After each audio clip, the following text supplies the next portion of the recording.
Fala aí galera, eu sou o T e é uma questão de tempo. E bem, meus amigos, hoje eu tô aqui pra fazer uma segunda parte falando sobre os acontecimentos que rolaram no continental europeu desse último fim de semana. Eu já fiz o vídeo que eu postei hoje de manhã, que você pode me acompanhar falando sobre aqui em cima, sem falar que ainda ontem teve uma live em que nós acompanhamos algumas das partidas do top, do 64 até a final, com exceção do top 4, se eu não me engano. Então você pode acompanhar a live que tá gravada nesse card aqui em cima. Muito bem, então depois de todas as questões que eu já comentei sobre os acontecimentos do torneio e porque as coisas saíram da curva natural dos fatos, tendo o Tenpai Dragon e o Ritual Beast fazendo final, por exemplo, e toda a aglomeração de cartas usadas, como os caras usaram techs específicas no deck, mesmo sendo convertentes Go in Second com Board Breakers no deck. Na verdade não é Go in Second, né? Pelo menos não o Ritual Beast, ele só usa Board Breakers, por exemplo. São decks interessantes que tiveram uma boa questão de metacall, inclusive driblando bicho, que foram muito populares usando o deck. E toda a questão que eu não vou me alongar aqui de novo. Porém, uma coisa que ficou saltando os olhos durante a stream e vendo os acontecimentos, inclusive vendo as decklists,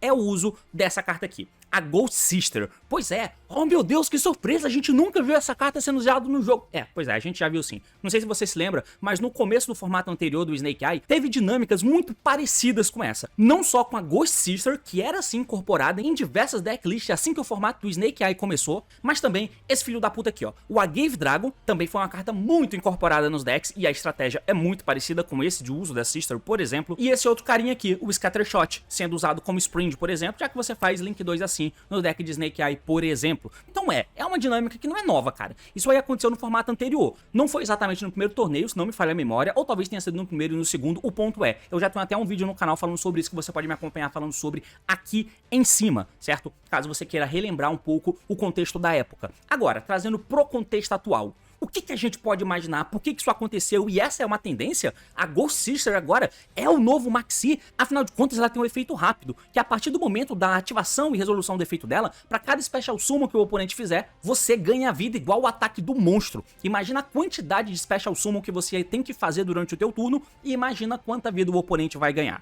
Pois é, isso faz com que o cara fique com muito mais vida quando tá chegando perto do tempo, e é óbvio que você não vai conseguir tirar essa vida, o que coloca uma dinâmica de Maxi. E agora, tá chegando perto do tempo, o cara me deu Sister, eu vou ter que jogar e construir mesa, pode ser que até eu tenha uma jogada de Floodgate, ou uma jogada que dá um pouquinho de dano, tipo uma Agave Dragon da vida, mas o cara me deu Sister, mano, e agora? O que eu vou fazer? Se eu não fizer nada, detalhe, o efeito dela é que se você não ganha vida pelo efeito dela, na end phase, quem deu a Sister perde metade da vida. Ou seja, eu posso ficar sem fazer nada, e isso vai dar 4.000 de dano no oponente. Mas geralmente não acontece com esse da Enchain, ativação de algum efeito que gera Special Summon. Então tem essa questão aí. Mas a Ghost Sister é o novo Maxi do formato? Vamos tentar entender um pouco dessas dinâmicas. O assunto é esse, partiu, então vamos... Muito bem, meus amigos, então voltando aqui para a página da Yu-Gi-Oh! Pro Deck, que a gente visita com bastante frequência, não é? Vamos acompanhar um pouquinho aqui sobre as questões, relembrando o exemplo da decklist do campeão do torneio, que foi o Tenpai Dragon. O Tenpai Dragon, por exemplo, teve essa abordagem com um montão de Board Breaker, ele usou 12 Board Breaker e ainda usou 9 Hand Traps no deck dele. E aí ele tem um One Card Play. A ideia é você ganhar no volume de cartas, né? Você ativa uma carta que quebra a mesa, que ativa outra, que ativa outra, e as Hand Traps que ele usa, se você for dar uma olhada, o Impermanence, o impacto do Impermanence é bem baixo, mas é uma carta que você pode dar de sexta carta, por exemplo, o Shifter, esse sim, tem um impacto altíssimo. E a outra Hand Trap é o Mulcharm Purlia, tá ligado? Que foi popular nesse torneio também, vale a pena ser falado sobre Pearl. Mas então o grande trunfo do deck é você ter uma cacetada de cartas de Board Breaker pra você dar uma seguida da outra e baixar um Tenpai Dragon e conseguir matar. Só que no side deck do nosso amigo, como vocês podem ver, tem um packzinho de carta First, tem um Ciclone pra respeitar deck de Runic, por exemplo, principalmente, né, que é um deck mais control, e o Labyrinth, que também passou a ser um deck trap heavy total, além dos Life Storm que ele já tem no main deck dele, e as Hand-Traps que ele usa é Nibiru da Massa, Ash Blossom e a Sister. Então tá aí a Sister sendo usada na decklist do campeão, por exemplo. Olhando pro Ritual Beast, você vê que na decklist dele também não tem uma castada de Hand Trap, ele usa um Board Breaker e usa o Shifter de main deck, Pogger. No side deck dele, olha só que a gente vê. Além da Sister, a gente também vê o Mulcharm e também vemos aqui um GHG Cowboy, ou seja, vitória no tempo. E o Yubel, que é um deck hard competitivo mesmo, que a gente espera que tenha bons resultados e tal. Bom, o Yubel, como vocês podem ver, não tem Mulcharm, por exemplo, no main deck. Ele usou uma abordagem com uma cacetada de Hand Trap, e esse Yubel, inclusive, foi um Yubel que fez top 4 no torneio. E aqui embaixo, opa, beleza. Beleza, tem Mu Charm e também tem Ghost Sister. Tá se repetindo o padrão. Temos aqui um Snake Eye, que pelo menos na decklist disponíveis nesse site aqui é o melhor colocado, né? Quem fez top 8 de decklist Snake Eye que tem disponível. Fora isso, eu não vi outras decklists. Mas na decklist desse herói aqui, por exemplo, ele usa o Thanos no main deck. Isso é interessante. E no side deck dele, olha só, tem Mu Charm e também tem a Sister. E a gente pode ir passeando por outras decklists. Esse Snake aqui também tem Thanos, também tem Sister. Se você passa pra esse outro Snake, tem Mu Charm, tem Sister e tem Thanos, além das hand traps que ele usa no main deck dele, que são as hand traps mais padrões, incluindo os Bestial, que são pra poder pegar as Mirrors, inclusive, que o Tenpai e o Ritual Beast se desviam e desviam muito bem. Mais uma decklist de Snake Eye e você tem aqui Thanos no main deck e no side mais Mu Charm e também a Sister. Tem até a decklist desse Runic, que é do Joshua Schmidt, né, que é um Runic com White Woods, e se você for olhar, de novo, Thanos, Mu Charm e a Sister também, então tem um certo padrão aqui. Eu vou deixar a imagem desse side deck porque eu acho que ele exemplifica muito bem. Eu poderia estar falando do Shifter, dos Board Breakers e tal, mas eu já foquei muito no vídeo que eu falei pela manhã, mas aqui eu quero focar no outro lado, né, que é aqui tá pegando o quadro certinho com as 3 principais cartas que eu quero falar. A primeira dela é a Sister, que é esse Maxi aí que a gente tem no jogo e que aparece nesses começos de formatos. A gente pode já considerar um certo padrão, já que no começo, no formato anterior com o Snake, ela passou a ser usada em toda a decklist que a gente via nos tops dos torneios, caiu e ninguém mais usava nos torneios seguintes, e agora de repente num formato muito parecido com o outro lado do Snake, né, que é o enxame de Snake Eye no começo, com os Fiendsmith, então tem abordagem nova, abordagem diferente, coisas pra aprender sobre o novo formato e também pra aprender sobre o próprio deck, pra poder pilotar e fazer jogadas e tal. De repente, bum, apareceu agora a Sister. Beleza? E aí você tem, além dele, o Mu Charm, né, o Purlia, que você não vai comprar 20 cartas igual o Maxi. Se você dá um Purlia sozinho, você vai comprar o quê? Duas cartas? 3 cartas? Já é suficiente, porque você tá acelerando e tentando chegar num lugar específico. Além disso, você tem decklists usando Thanos, cara. Tem decklist usando Thanos também, que pra quem não lembra o efeito dele é que quando um Link é special invocado lá, você pode dar efeito do Thanos, ele se invoca e você compra cartas pela quantidade. Eu tenho que reler pra eu lembrar do efeito do Thanos, você acredita? O efeito certinho? Compra cartas igual ao número de Link monstros que o oponente controla, mais 1. E aí você devolve pro deck a quantidade de Links que o oponente controla. Então você dá uma filtrada, né? Então você dá um filtro enquanto compra cartas. Então, como a gente pode ver, nós temos cartas que vão comprar cartas. Beleza. Thanos, Mu Charm, um side deck, e às vezes até no main, porque o Thanos é uma carta bem main deckável no formato, e o Mu Charm também em alguns main deck de várias galera também, porque ele pega legal um Snake da vida, por exemplo. E a intersecção de todos eles é a Sister. Eu quero falar um pouco da Sister. Por que que ela, de repente, passou a ser usada? A Sister é uma carta que ela tem essa característica de colocar esse caráter ruim no jogo, de quando o jogo tá chegando no final, você dá ela e coloca o oponente numa situação muito, muito, muito ruim. Realmente tem esse lado. Inclusive é uma carta que, caso a galera tenha imaginado que não vai usar, beleza, irmão, agora você precisa usar isso aqui também. Precisa ficar ligado de usar o Crossout na tua decklist. Se liga, tem que usar. Nos torneios, obviamente, no DB não vai usar a porra da Sister em nenhum Crossout, né? O Crossout depende, mas nos torneios o Crossout tem que ser usado, porque é a Sister popular. Mas eu acho que a gente sempre precisa se perguntar o porquê, né? Nesse momento de começo de formato, com um deck tão dominante como esse, por exemplo, e com as características que ele tem, o deck tem N camadas de jogada, você tem muita coisa diferente que você pode fazer, e ao mesmo tempo é um deck novo que a galera que tá jogando já tava treinando pra masterizar, mas sempre tem algo mais a se aprender. Esse começo de formato, quando tem mudanças impactantes, e mudanças impactantes a ponto de todo mundo ficar usando coisas muito parecidas, faz com que toda hora você tenha que trabalhar dinâmicas pra tentar entender certinho como que você usa o próprio deck, tentando explorar as situações contra matchups diferentes que você vai pegar no formato, porque apesar de o Snake e o Fiendsmith serem as melhores opções disparadas do formato, mas você ainda tem muitos decks bons que conseguem resultados bons ainda no meta. Não é como se fosse o Charlamit da vida, tá ligado? Então você precisa se preocupar. Além disso, tem que se preocupar com dinâmicas de Mirror Match. Dá pra ver que alguns direcionamentos de decklist foram feitos em cima disso. E são sempre jogadas que grindam, né? São sempre jogadas que você vai mais grindando o jogo, que demoram mais tempo pra ser feitas, e você tem também até uma certa dificuldade a mais de matar. Não tanto, mas você tem um pouco de dificuldade a mais. O bicho ao ser relevante no formato, inclusive, é bom porque te ajuda nessa questão de dano. Mas se você olha um Fiendsmith da vida, por exemplo, e de novo, eu tô olhando pra decklist do cara que fez o top 8 aqui, no caso da decklist desse maluco aqui, ele tá usando o combo de Zilentes e Ranging Phoenix, que era algo extremamente staple em toda a decklist de Snake Eye. mas os Fandsmith chegaram. E agora isso não é mais um padrão, como você pode ver nessa outra decklist aqui. Não estão sendo mais usados esses Zilents e esse Raging Phoenix, que era algo que você poderia morrer, porque sim, do nada. E morrer significa que encurta-se os jogos, né? Então esse é um fator.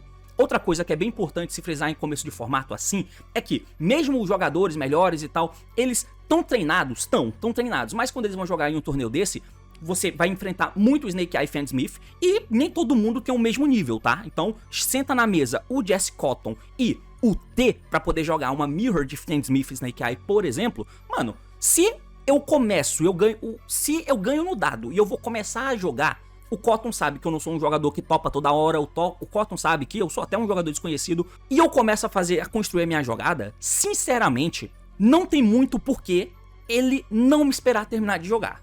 Não tem porquê. Ele vai ficar lá, esperar eu fazer as minhas jogadas, eu vou fazer toda a minha jogada com o Snake Eye Fandsmith, que demora, de fato demora, mas ele pode ficar lá e esperar. Por quê? Porque de repente rola de eu fazer uma jogada que eu não deveria, rola de eu não fazer uma linha de combo certinha, rola de eu errar alguma coisa. E eu errar uma coisa, esse deck é tão bom que ele pode ganhar de mim. Um bicho conecta no lugar que não deveria, eu não joguei em volta de uma hand trap específica, eu fiz uma parada que eu não deveria fazer. Dá pra esperar, e esperar isso acontecer de jogadores que você sabe que não são os melhores do mundo. Então rola de você esperar, o formato tá no começo, tá incipiente. Os pro players podem ter masterizado até as decklists e tal, apesar de sempre ter um lastro pra melhora nesses momentos iniciais do jogo, mesmo que eles já venham treinando há muito tempo, mas a prática nos torneios faz diferença. Mas quando você joga contra outros jogadores assim, dá pra esperar, cara, dá pra esperar, o cara pode errar, e se ele errar, eu posso ganhar esse jogo, e eu ganhando esse jogo me dá vantagem, porque tem alguns fatores. Um desses fatores é, a partida vai demorar, e se a partida demorar e eu ganhar, é ótimo. Essas cartas aqui entram muito bem nesse cenário. Até num quesito de mirror match, tá ligado? Até num quesito de mirror desse, quando o jogo tá dessa forma e você demora um pouco mais pra jogar, e as partidas tendem a demorar um pouco mais, e no começo do formato vai rolar muito mais isso por causa disso, de você esperar o cara pra ver se tem uma abertura pra você ganhar e tal. Essa carta pode colar, e ela pode facilitar e simplificar os jogos pra você. O uso dela em outros decks, por exemplo, tem muito a ver com... Cara, o Snake Eye é tão dominante, cara. O Snake Eye com Fandsmith é muito dominante. Todo mundo sabe que ele é a melhor opção dentre todas as opções. Não dá pra você ganhar na manha usando um deck de Ritual Beast, por exemplo, com 12 hand traps. Se é o Splash Attack que você tem, não adianta você estar com esse deck. Se é pra usar um deck que usa um monte de hand trap, é melhor usar um deck de Fandsmith, que tem alguma característicazinha. Dá pra você olhar a característica do Yubel, do Snake Eye e tentar escolher, mas o Fandsmith tem que estar envolvido, tá ligado? Mesmo que os bichos estejam nessa equação, por exemplo. Pode ter certeza, a galera não é idiota. Não é que esses decks só são os melhores porque a galera usa ele. É que a galera usa eles porque eles são os melhores. Então tem essa questão a ser levada em consideração. E devido a isso, você sabe que você está prejudicado usando um outro deck. Se tem um metacall em que você entra, por exemplo, com esse deck, que faz suas coisas, que é covarde no primeiro, que você espera de repente que Vagabundo talvez esteja migrando para uma questão de board break da vida. Tem muito bicho que Vagabundo vai meter na decklist, então o meu deck já não toma, por exemplo. Se você vai pegando esses fatorezinhos aqui, e no caso do Ritual Beast principalmente, o teu combo demora pra cacete, você vai ter que ter um jeito de ganhar, que não vai ser na bola. Vai ser na covardia. E essa covardia pode ser a Sister, tá ligado? E eu acho que esse é um dos fatores que faz com que a Sister seja relevante nesse momento. E essa corrida por uma carta como essa é tão relevante que vale a pena você usar os Multi-Arm múltiplos, como a gente viu em várias decklists, não só nessa, mas não só ela, mas também usar o Thanos, como temos vários Snake Eyes usando. É claro que aqui tem outras questões, né? O Thanos não é só pra isso, mas ele te ajuda a isso também. Porque ganhar o jogo nesse formato, por métodos tradicionais, seja em uma Mirror, por exemplo, você já sabe que o uso dessas hand traps, o impacto dela e tal, já tem toda aquela questão que a gente já conhece. Então ninguém tá muito seguro em nenhum dos espectros, seja com full hand trap, seja indo primeiro. Então o Thanos pode te ajudar nisso. Ele é uma hand trap como aquela que eu falei. Ele é metade de um corpo no campo, ele é grande, ele pode bater em alguém, ele é metade de um link, ele nega um target. O Thanos é muito bom nesse sentido. E ele pode colocar hand trap na tua mão, por exemplo. E à medida em que o jogo vai atritando, ele também corre o risco de achar cartas como o Multi-Arm. E o Multi-Arm também corre risco de encontrar umas cartas como a Sister. E dando a Sister, por exemplo, você pode ganhar um jogo que você talvez não ganhasse. Até porque, outro ponto muito relevante nessa questão do tempo é que o Snake Eye antes, ele usava o Agave Dragon, dava pra você usar o Agave Dragon pra poder dar o dano, mas você tem que sair da linha de jogada tradicional e fazer o Agave Dragon. Então o jogo tem que estar muito ali no limitezinho pra você poder meter ele, tá ligado? Porque senão... Mas o Fiendsmith, ele consegue trabalhar a jogada dele dando dano, porque sim, igual o Sword Soul fazia com o Long Yan. Esse cara aqui, o Lacrima, ele dá 1200 de dano enquanto constrói a jogada. Você não precisa fazer uma Gave Dragon de merda. Até por isso que ninguém, por exemplo, tentou usar a Gave Dragon. Porque o Fiendsmith já faz isso, e você dá 1200 de dano, tá ligado? Que durante o jogo facilita, encurta o caminho da morte do oponente, mas quando tá chegando no final, por causa desse jogo grindado e tal, você vai dar o dano no oponente, você vai dar muito dano. Então a Sister aqui, ela tenta virar um pouco a mesa. E isso eu tô falando na perspectiva do formato como um todo, tá? Não só pensando no Ritual Beast e no Tenpai, tá ligado? Eu tô falando da complexidade do formato inteiro. Então, pelo fato desse deck dar tanto dano assim, já dá um dano pequenininho, já é o suficiente, mas ele dá esse dano, né? Então, né, mecanicamente, pode ser que nem esteja tão perto assim do tempo, mas o fato de você tomar esse dano prejudica, cara. Então o uso da Sister faz sentido por todos esses aspectos.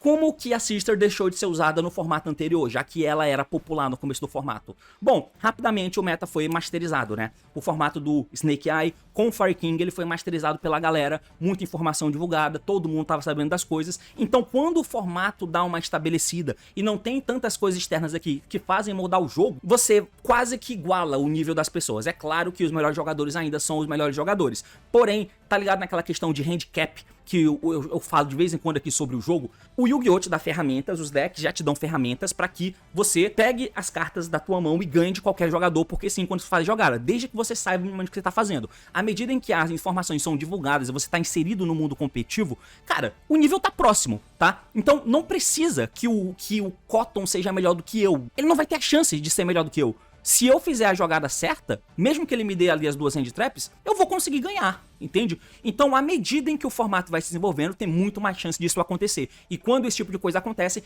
é melhor você largar o jogo. Você viu que não colou as duas hand traps que você deu, você viu que não colou a interação que você tinha no spot que tinha, você pode quitar do jogo. Porque aquela chance remota que eu tinha falado lá atrás de você ser só melhor do que o seu oponente, cai, diminui bastante. Então os caras largam o jogo. E se larga o jogo e os jogos terminam mais rápido, vai chegar na partida faltando meia hora, faltando 25 minutos, 20 minutos pra acabar o jogo e você vai ter a Sister. Você até pode me dar a Sister, mas aí a chance de dar ruim pra você é maior, cara. Nesse ponto de vista, talvez até tenha ali o seu nível de sentido os board breaker que a galera usou, como por exemplo um Tenpai Dragon. Então o Tenpai com esses Mulcharm e essas cartas de compra, inclusive eu acho que o Thanos cabia aqui, tá? O Thanos é dragão, acho que o Thanos era uma boa pedida de se usar nesse deck. Até porque ele não usa Evelyn e tal, mas enfim.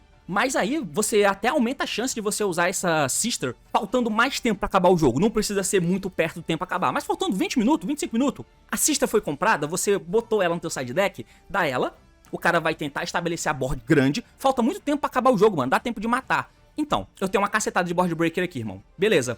Eu só tô mais tranquilo pra tentar ganhar de você, tá ligado? Porque agora eu não preciso exatamente matar, eu só preciso não morrer. Então eu dei essa Sister, ganhei um monte de vida. Na perspectiva do Tenpai, por exemplo, né? Porque o turno do Tenpai não demora. O Ritual Beast, por exemplo, o jogo demora pra cacete. O cara começa a jogar, o cara não sabe direito o que as cartas fazem, o deck ainda não é masterizado por todo mundo e nem é respeitado por ninguém. Então você vai jogando e o cara vai lendo tuas cartas e demora. O combo do Ritual Beast demora pra caralho, tá ligado? Isso no Game 1, no Game 2, ele tentou jogar, vai demorar o tempo todo. Então o Ritual Beast da vida ainda tem a justificativa, né? Tem o escudo da jogada dele demorar. Mas e o Tenpai? A jogada do Tenpai não demora. O Tenpai quer matar rápido. O jogo tem que acabar rápido com o Tenpai. Pois é.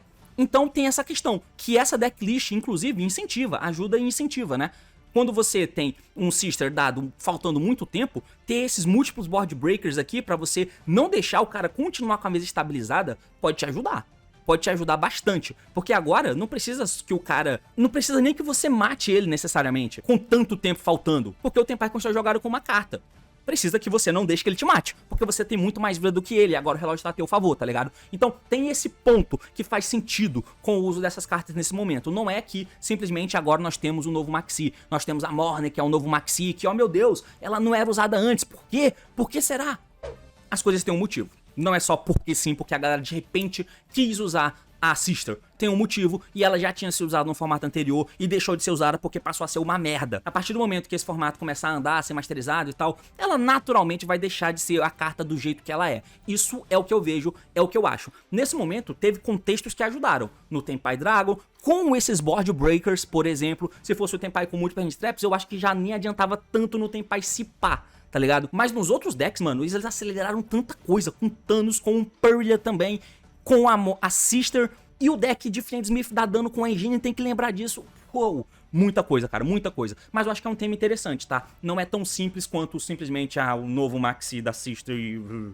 Não é idiota assim. Eu tentei mostrar um motivo. Eu não sei se eu consegui te dizer isso, mas é basicamente isso. Valeu, falou e até.